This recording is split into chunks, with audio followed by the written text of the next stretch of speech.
Bonjour à tous et à toutes.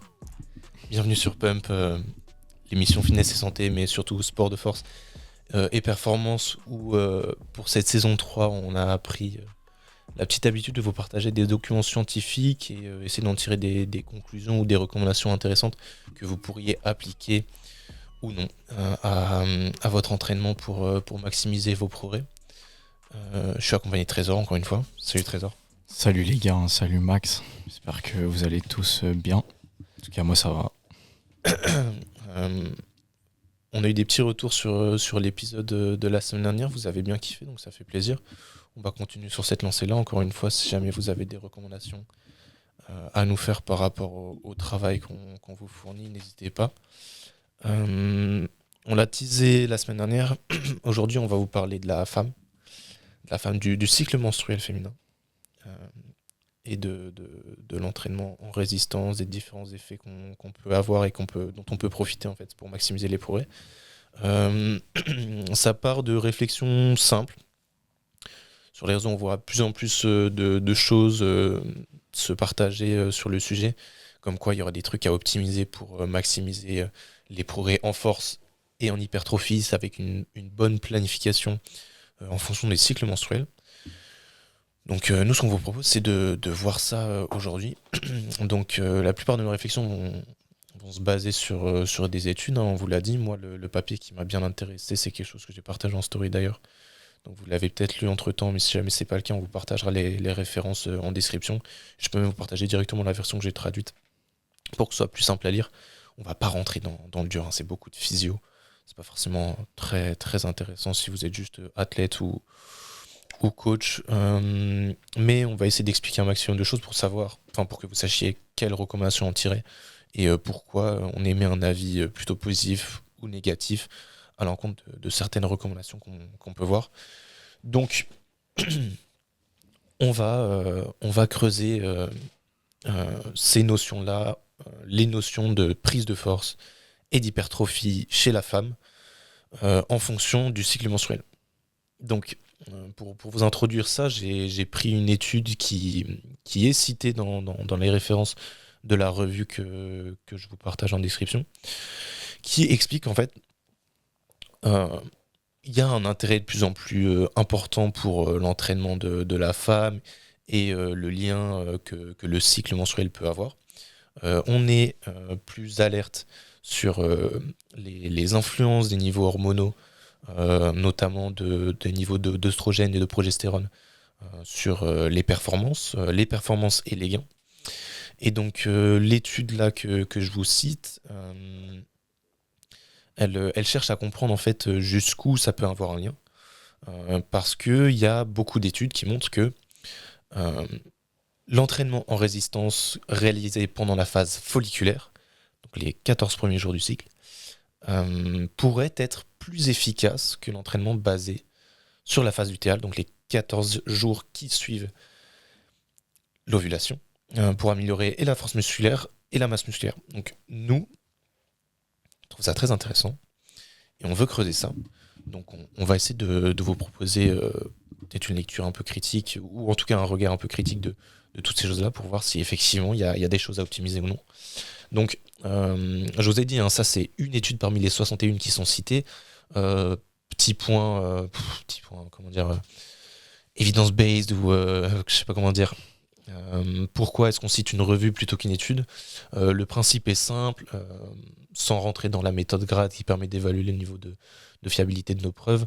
Une étude scientifique sur 10 à 100 personnes, c'est moins intéressant qu'une revue scientifique qui se base sur 61 scientifiques de 10 à 100 personnes.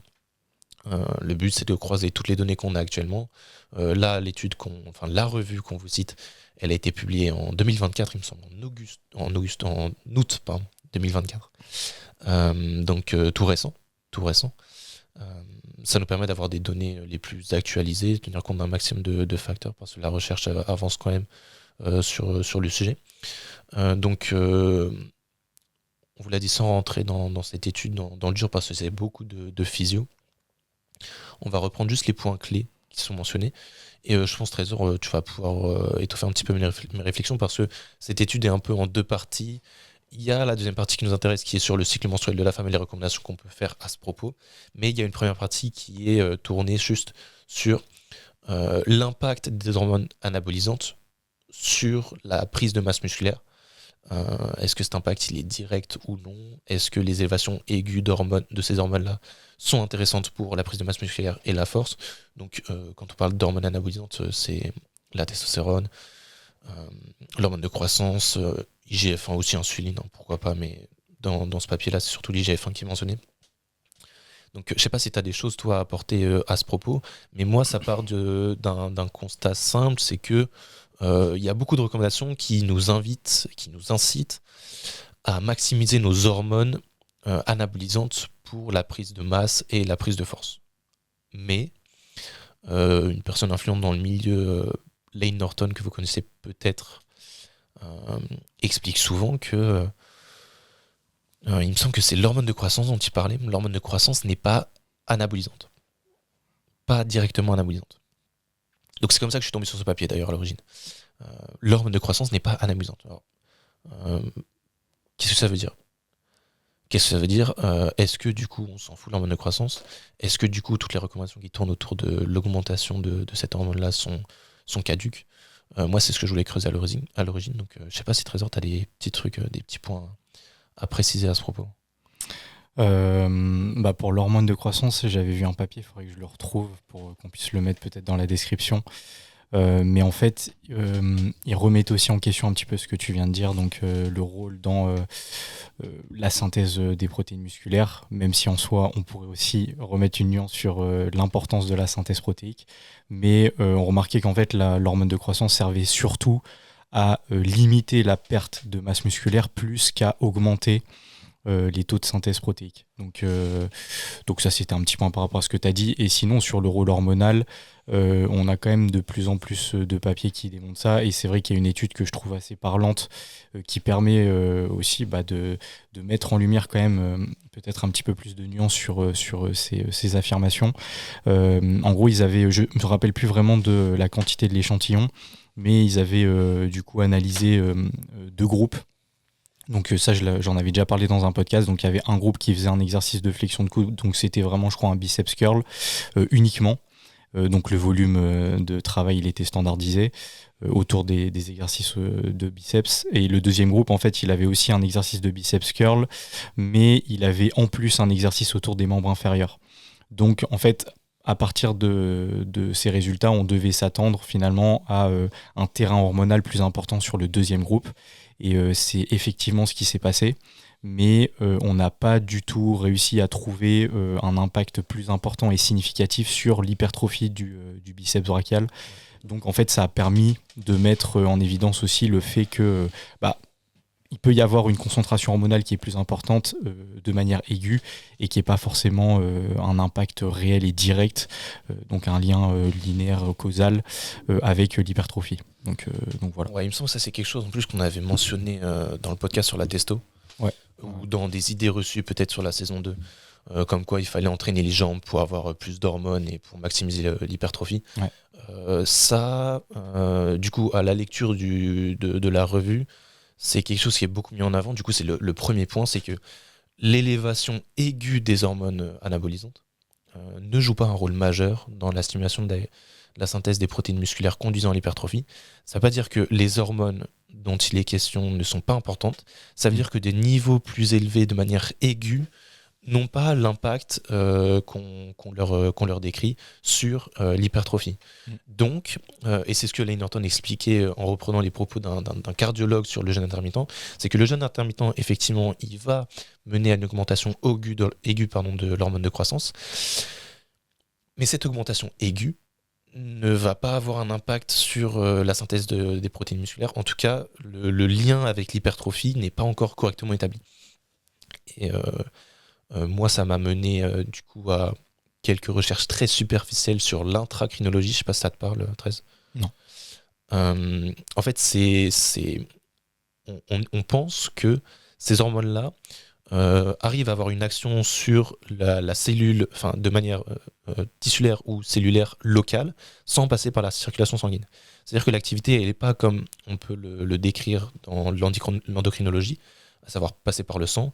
Il y aurait une action locale de ces hormones, et du coup qu'on n'arrive pas à comprendre, ou en tout cas dont on n'a pas les outils nécessaires pour l'évaluer. Et ça, c'est quelque chose qui est mentionné dans le papier, donc si jamais ça vous intéresse, n'hésitez pas à lire le papier. Et après, à creuser cette notion-là, cette notion d'intracrinologie, je trouve ça très intéressant. C'est peut-être la meilleure porte ouverte sur d'autres champs de recherche, en tout cas sur ce que nous, on ne comprend pas. Donc le premier point clé de ça, c'est effectivement que ces hormones-là, on se doute qu'il y a un impact, mais on ne comprend pas encore bien lequel. En tout cas, de manière directe, c'est pas aussi établi, c'est pas aussi clair dans le détail. Alors, quelles recommandations on peut en tirer de ça ? Du coup, si on essaie de reconnecter à des choses appliquées sur votre entraînement ou sur votre manière de coacher, bah... Rien. Ouais, c'est pour ça, en vrai, on changeait rien, en vrai. On est désolé, on se branle un peu sur des nuances de trucs pas forcément très importants, mais disons qu'en pratique, le truc intéressant, c'est qu'il n'y a pas d'habitude à essayer de mettre en place pour augmenter les choses de manière aiguë. Il faut essayer de construire des habitudes de base, une hygiène de vie saine et le plus propice à un terrain hormonal favorable sur le long terme pour espérer une progression en prise de force et en hypertrophie. Mais les méthodes d'élévation aiguë de ces hormones-là, elles semblent pas aussi importantes. Et en fait, dans le papier, vous pouvez le creuser, hein, mais ça reprend certaines conclusions d'études. Il y en a une qui a été menée pour comparer la prise de muscle et la prise de force dans un membre entraîné versus l'autre membre qui n'était pas entraîné. On s'est rendu compte qu'il y avait eu des résultats dans le membre entraîné. Jusque-là, tout va bien. Mais que les niveaux d'hormones n'avaient pas augmenté. Autre étude, du coup, plus à l'inverse. On a pris 2 groupes. Il y avait un groupe où le terrain hormonal était vraiment plus élevé, et l'autre, on était à un niveau basal de ces hormones anabolisantes. On leur a fait appliquer le même protocole d'entraînement en résistance, et on a observé les mêmes gains. Donc, il semblerait qu'il n'y ait effectivement pas de lien direct entre des niveaux d'hormones plus élevés et une progression grâce à l'entraînement en résistance. Et dans le papier, il parle de choses que moi j'ai moins creusées, du coup, peut-être 13 était plus averti sur ça, mais les mécanismes de mécanotransduction, tout genre de choses, qui là relèvent peut-être un petit peu moins de l'endocrinologie. On peut faire un épisode à part entière pour essayer de développer ça, ça peut être très intéressant. Mais donc, premier point, l'élévation aiguë de ces hormones-là n'est pas aussi intéressante qu'on le prétend pour l'hypertrophie. Et c'est directement en lien avec le deuxième point, qui compare du coup les hommes et les femmes, et comme ça nous permet de parler des femmes. En comparaison relative, j'insiste bien sur relative, les hommes et les femmes répondent de manière similaire à l'entraînement en résistance en termes et de force et d'hypertrophie. Et ça, c'est quelque chose que tu avais mentionné aussi, il me semble. Ouais. C'est-à-dire que on a fait appliquer un protocole similaire à 2 groupes, un groupe d'hommes, un groupe de femmes, et on a mesuré leur niveau de testostérone libre, il me semble. On s'est rendu compte qu'il y avait moins de testostérone chez la femme. Ça, c'est logique, hein, on le sait, on l'a expliqué aussi. La testo est convertie en œstrogène chez la femme, notamment pour le cycle menstruel et le bon fonctionnement de toutes ces fonctions-là. Mais c'est pas pour autant qu'il y a beaucoup moins de prise de masse musculaire chez la femme. Relativement, il y a les mêmes gains. Donc, la testostérone a encore un impact incompris sur l'hypertrophie. Et du coup, ça c'est la deuxième conclusion qu'on peut en tirer. Il faut maintenant creuser du coup les hormones qui sont peut-être plus propres à la femme. Et donc ça, c'est ce qui vous intéresse, hein, si jamais vous avez cliqué sur cet épisode-là pour creuser ces notions-là. Alors, du coup, on va rentrer dans le dur direct parce que le premier point clé du papier, encore une fois, si vous voulez creuser, lisez le papier en entier. Il est rapide à lire, il est court, il est très efficace, il est très intéressant. Les preuves actuelles ne soutiennent pas l'idée que les femmes doivent organiser leur entraînement en résistance en fonction d'une phase spécifique de leur cycle menstruel. Au revoir. On peut creuser ça. En vrai, c'est intéressant. Parce que du coup, je vous l'ai dit dans la première étude que j'ai citée, qui fait partie des études qui ont permis d'aboutir à ces conclusions-là. On a l'impression... Enfin, il y a des niveaux d'œstrogène, il y a un pic d'œstrogène juste avant l'ovulation au 14e jour. Du coup, cette phase avant le 14e jour, les 14 premiers jours, la phase folliculaire, elle présente un intérêt sur la prise de force, potentiellement. En tout cas, c'est ce qu'on observe dans certains papiers. Par rapport à la phase lutéale qui correspond aux 14 jours qui suivent. Et là, cette étude nous dit que finalement, c'est pas sûr. On n'est pas sûr. On peut pas appuyer des protocoles ou créer mettre en place des recommandations à partir de ça. Et du coup, ça va un petit peu à l'encontre de certaines recommandations qu'on peut voir sur le réseau. On n'est pas fermé du tout aux symptômes de la femme ou à l'importance du cycle menstruel dans l'entraînement des femmes. Bien au contraire, du coup on anticipe peut-être certaines réflexions qui peuvent nous faire passer pour ce qu'on n'est pas. Non, bien au contraire, en fait on est très intéressé par ce sujet-là.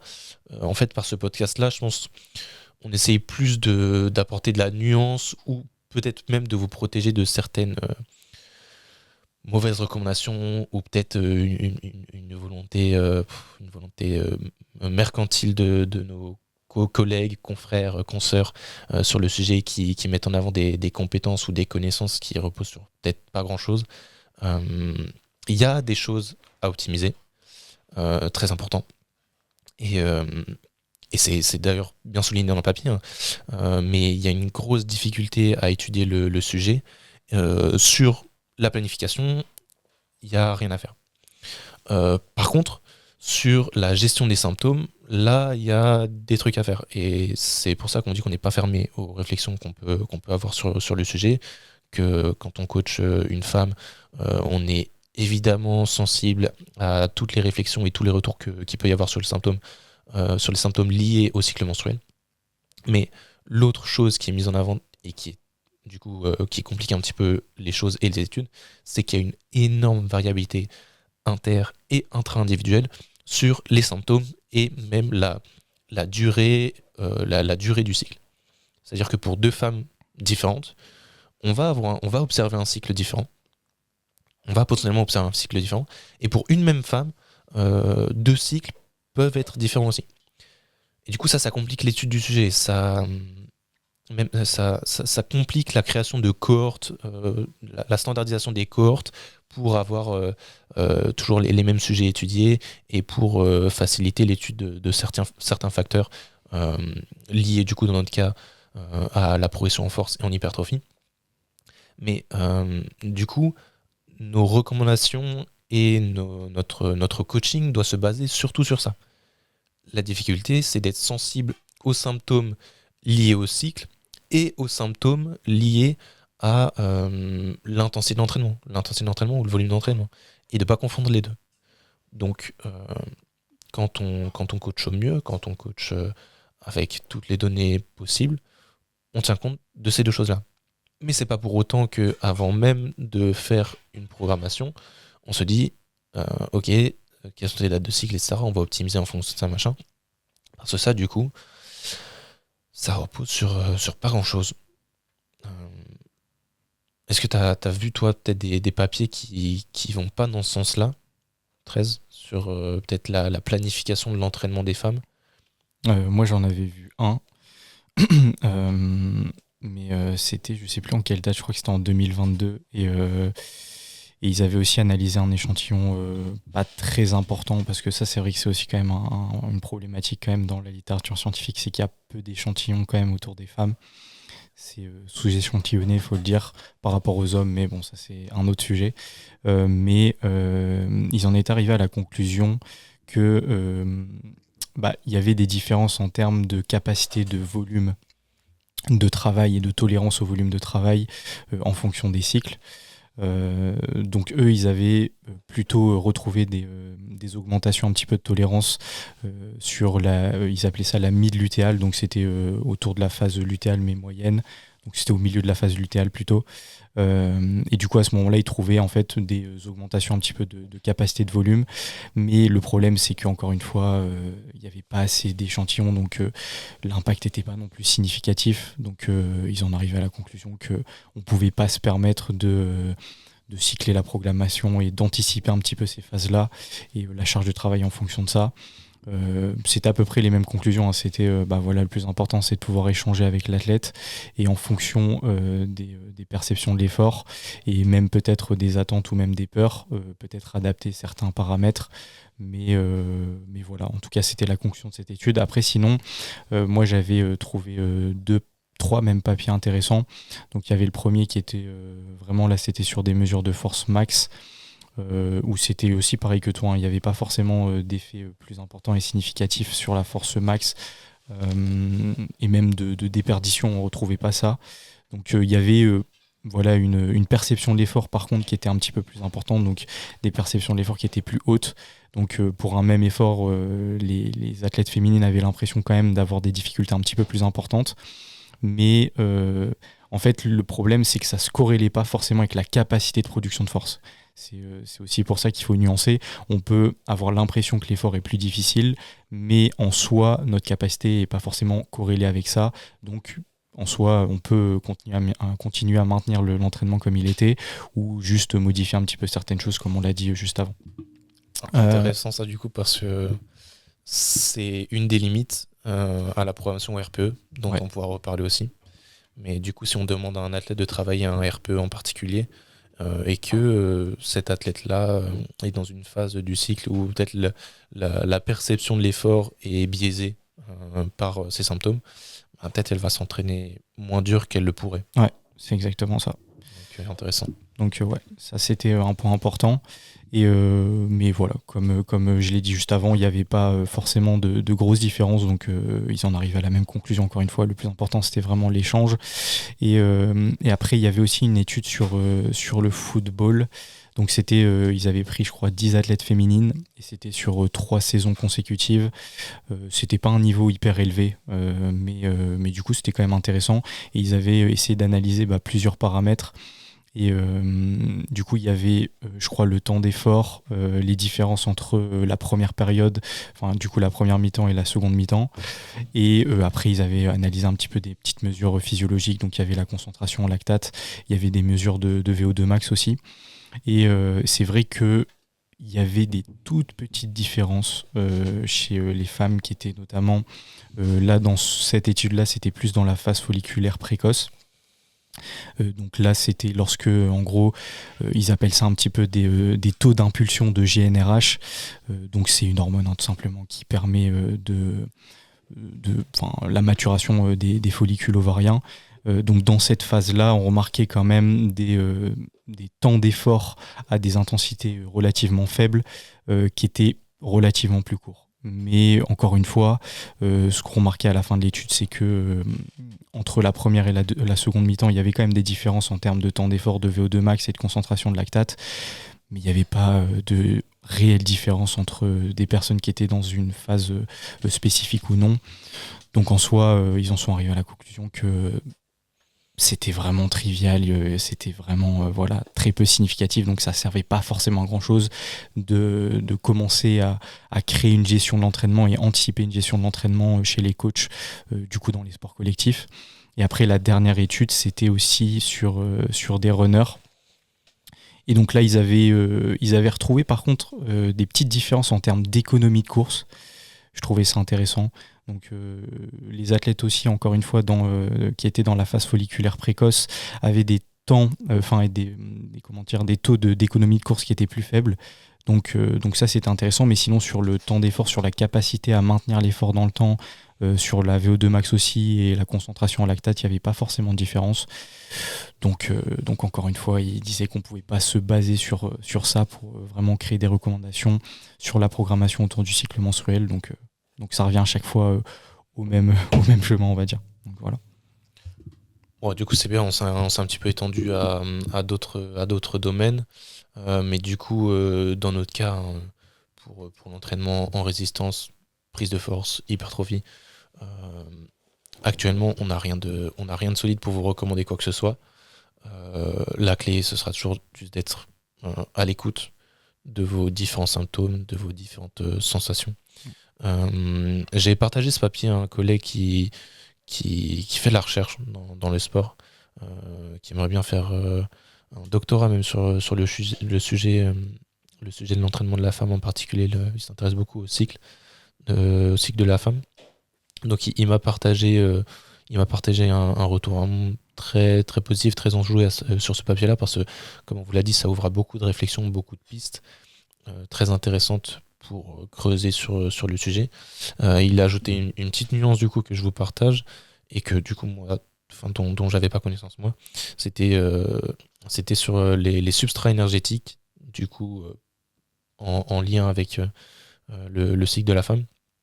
Ce qui nous explique, c'est que la littérature, elle met en évidence des différences dans l'oxydation des graisses. Cette oxydation des graisses, elle pourrait être majorée pendant la phase folliculaire lorsque les niveaux d'œstrogène sont très élevés, lorsqu'il y a le pic par rapport à la phase lutéale, où là, comme c'est expliqué dans la figure 3 du papier dont on vous parle depuis le début, la progestérone semblerait entraver l'effet de l'œstrogène en se plaçant sur ces capteurs directement. Donc c'est peut-être une autre piste intéressante qu'il faudrait croiser avec les différentes réflexions que Trésor nous a partagées sur les différents niveaux de performance, sur d'autres types d'efforts. Mais donc, sinon, comme nous, il est d'accord que là, ce papier-là, il fait état des lieux de choses très, très simples. Il laisse beaucoup de zones de flou, mais il nous permet de rien avancer de très sûr. Pour autant, il ouvre à beaucoup, beaucoup de réflexions intéressantes et de pistes de réflexions intéressantes, notamment l'intracrinologie, la mécanotransduction et tout ce genre de choses. Donc, je ne sais pas si Thérèse, tu dois faire des recommandations particulières à partir de tout ce qu'on a dit. Non, mais je me vois bien rebondir parce que ça me fait repenser un petit point de l'étude, parce que là, il parlait d'oxydation des graisses. C'est vrai que dans l'étude dans laquelle il mentionnait le fait qu'il y avait une augmentation un petit peu de la capacité de travail, donc de volume de travail dans une certaine phase de cycle, en fait, il remarquait qu'il y avait justement, enfin, c'était corrélé aussi à une capacité de stockage du glycogène qui était un petit peu plus importante. Encore une fois, j'ai pas été plus loin, mais j'ai vu que ce point avait été mentionné, donc il faudrait faire beaucoup plus de recherches par rapport à ça. Mais je trouvais ça aussi intéressant, donc voilà, je l'ai mentionné. On creuse pas ça aujourd'hui parce que on vous l'a dit, hein, toutes ces choses-là, c'est de la physio. On se retrouve vite à faire beaucoup de liens entre plein de systèmes différents en physio.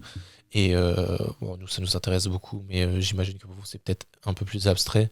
Donc, si on revient sur des recommandations de base ou ce qu'on peut tirer de toutes ces choses-là, je sais pas ce qu'on peut en dire, 13 ans.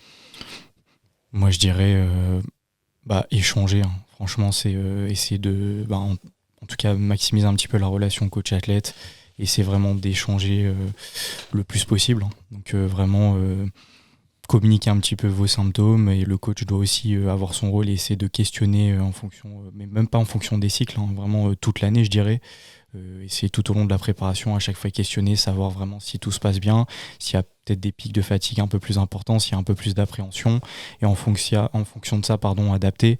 Mais je conseillerais pas forcément d'anticiper la programmation en se disant ok, tes dates de cycle, on va programmer en fonction de ça. Ou même des fois ce qu'on peut retrouver de programmer l'intensité en fonction du cycle ou le volume de travail en fonction du cycle.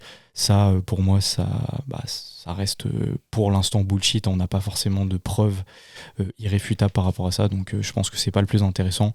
Mais encore une fois, la communication, donc adaptée en fonction de la perception et d'autres symptômes qui peuvent être intéressants, parce qu'il n'y a pas que la perception de fatigue, hein. Il peut y avoir aussi le stress, l'état de forme, la difficulté à s'endormir, peut-être l'irritabilité aussi, peut-être aussi un petit peu moins d'envie de s'entraîner. Donc à partir de là, vous essayez d'adapter la programmation en fonction de ces choses-là, quoi. Ouais, c'est ça, là on est dans. on parle de documents scientifiques qui essaient de se focaliser sur un point en particulier, mais quand on coach, on a énormément de facteurs dont il faut tenir compte. Il ne faut pas se faire aveugler par le dernier papier qu'on a pu lire en se disant ok, à partir de telle période, c'est normal peut-être que tu aies une perception de l'effort qui soit un peu différente, etc. En vrai, il faut pas se fermer aux autres leviers sur lesquels on peut jouer pour la perception de l'effort, pour la planification, pour le coaching même. En se disant voilà, tout repose sur le cycle, le reste c'est mineur. Non, c'est un levier auquel on essaie de vous sensibiliser en plus parmi beaucoup d'autres. Et moi du coup la même recommandation que je vous fais, c'est d'être attentif, à l'écoute, alerte et sensible à ces choses-là, aux symptômes. Essayer de faire au mieux pour comprendre la différence entre les symptômes qui proviennent du cycle, des variations de cycle, des variations induites par le cycle, versus les symptômes qui sont liés peut-être à d'autres choses, l'environnement ou peut-être l'évolution de l'entraînement. Comme ça, vous êtes sûr de limiter peut-être les erreurs dans votre approche, dans votre coaching. Mais ouais, ce qui est intéressant du coup, c'est d'utiliser l'échelle des RPE. Ça, après, on peut creuser, mais du coup, peut-être pas en tant qu'outil prescriptif, mais en tant qu'outil rétrospectif pour comprendre si effectivement il y a des évolutions de la perception de l'effort, la perception de l'intensité de l'effort, et du coup croiser ça avec peut-être la période du cycle en plus d'autres facteurs pour essayer de comprendre pourquoi peut-être on est dans une période un peu plus dure qu'une autre, se rassurer, se dire que ça veut pas dire que les performances baissent, mais être sensible quand même à ça. Donc je pense que c'est les seules recommandations que vous pouvez faire après avoir creusé toutes ces choses-là dans tous les sens. L'épisode a été un peu plus long que prévu, mais il était intéressant. J'espère que vous avez kiffé. J'espère que tu as kiffé aussi, Trésor. Ouais, lourd. En vrai, c'est un sujet passionnant. On aura sûrement l'occasion de revenir sur des sujets un peu proches, peut-être d'une autre manière. On reste sensible à tout ce qui va être publié par la suite pour peut-être avoir des recommandations encore plus solides à vous faire. Donc actuellement, retenez que ça sert à rien de mettre en parallèle le cycle et la planification pour optimiser quoi que ce soit. On ne peut pas vous promettre des gains en force supérieurs si vous maximisez l'intensité avant l'ovulation. En pratique, c'est un petit peu plus compliqué que ça, c'est un peu plus flou que ça. Lisez ce papier. Creusez l'intracrinologie, c'est trop intéressant. Et on parlera peut-être des autres facteurs qui peuvent mener à la prise de force et à l'hypertrophie dans un épisode prochain. Peut-être pour parler de la mécanotransduction, ce genre de choses. Ça peut être intéressant. Sinon, moi, c'est tout pour moi. J'avais rien à ajouter à ce sujet-là. Est-ce que tu as autre chose à ajouter, Trésor ? Non. Franchement, je pense qu'on a fait un gros point là. Donc, c'est bien.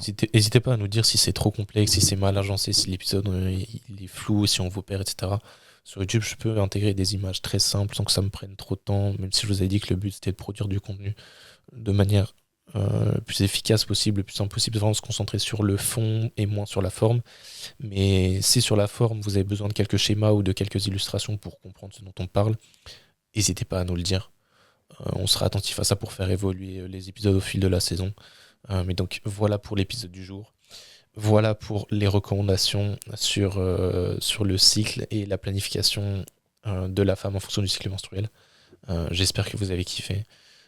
N'hésitez pas à nous faire des retours et à nous poser vos questions si jamais il y en a. Si jamais on n'a pas mentionné certains points importants. Et même si vous avez des choses à ajouter à nos réflexions, n'hésitez pas, on est grave ouvert. Je pense que plus on avance, plus on se sent apprenant, bizarrement, plus que sachant. Et c'est pas frustrant, c'est stimulant, mais du coup, on n'a pas de certitude, donc on est vraiment ouvert à toute nouvelle réflexion. Juste du coup, faites attention si jamais on vous recommande des choses, si on vous vend des e-books sur le sujet, si on vous dit qu'il y a plein de trucs à optimiser, etc. En pratique, pas autant qu'on aimerait. Voilà pour l'épisode du jour. Merci à vous pour votre écoute. Merci à Trésor d'avoir participé. Ouais. Et prochain épisode, est-ce qu'on a une idée de ce qu'on va faire pour le prochain épisode ? Pas encore. Non, mais ça va venir. On verra, il y a plein de Il y sujets. a plein de trucs. Il y a plein de sujets. Et du coup, n'hésitez pas si jamais vous avez des idées de sujets. N'hésitez pas à nous proposer, soit nous poser vos questions, soit nous proposer des sujets d'études où on pourrait essayer de creuser des petites études ou des petites revues intéressantes sur le sujet. Comme ça, après, vous avez un état actuel de la connaissance scientifique et c'est toujours important pour le coaching. Voilà les gars, à très bientôt et merci encore pour votre écoute.